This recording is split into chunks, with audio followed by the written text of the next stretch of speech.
Kalau pemerintah sendiri, pemilu ini akan jalan, ya, akan jalan. Kita akan melawan habis-habisan keputusan itu, karena putusan itu salah kamar.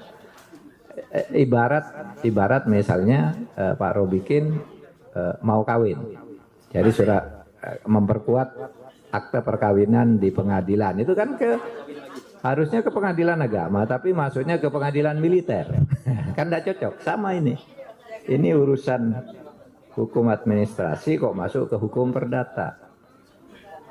Ada main mungkin di belakangnya, iyalah pasti ada main, pasti. Oleh sebab itu saya katakan tadi, ini bukan soal independensi hakim. Kalau hakim tuh tidak bisa diganggu gugat.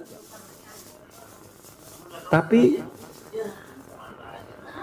kalau di kedokteran tuh independensinya itu misalnya pada kode etik diatur nih kalau melanggar etik ya. Tapi kalau ilmunya salah, itu ada dewan sendiri, dewan disiplin dokter. Kalau ini dewan kode etik, ini dewan disiplin yang terangkut ilmu.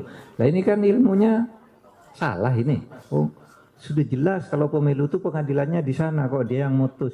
Dan sudah ada tuh petunjuk dari Mahkamah Agung. Kalau ada urusan administrasi masuk ditolak.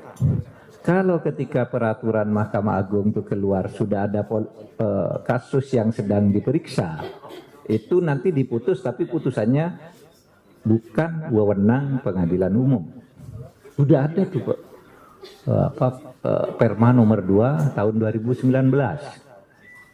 Sehingga ya kita terus saja, dan saya katakan kalau pemerintah sih akan terus jalan dengan persiapan ini, dan bahkan kemudian kalau mau ini, karena ini salah kamar, ya diabaikan aja. Kalau sudah naik banding kalah lagi, diabaikan aja. Karena ibarat begini, saya memutus nih, Pak Mahfud harus mengembalikan tanah kepada Pak Andin Sufihara dengan alamat Jalan Jati nomor 326, sertifikat nomor sekian.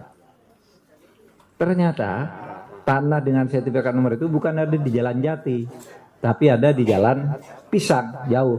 Nah itu kan bisa dieksekusi. Sama dengan itu. Ini salah dong alamatnya. Sudah diadili di PT UN kok masuk ke sini gitu. Nah ini pernek-pernek pemilu yang akan mewarnai perjalanan kepemiluan kita ke masa depan dalam waktu dekat ini. Mungkin malam ini masih ribut, besok masih ribut dan seterusnya. Tapi saya sudah kontak KPU, ya lakukan 2 perlawanan. KPU tempuh jalur hukum banding, yang lain teriak bahwa ini tidak ada tempatnya, tidak bisa dieksekusi karena bukan bidangnya. Kayak orang misalnya menyatakan hari ini saya memutuskan pengadilan bahwa imam, misalnya Imam Marsudi dinyatakan bercerai dengan istrinya, gitu. Padahal istrinya tidak gugat, dia tidak gugat. Yang gugat orang lain, kan nggak bisa dieksekusi. Ya kira-kira itulah gambarannya soal putusan ini sekarang, gitu.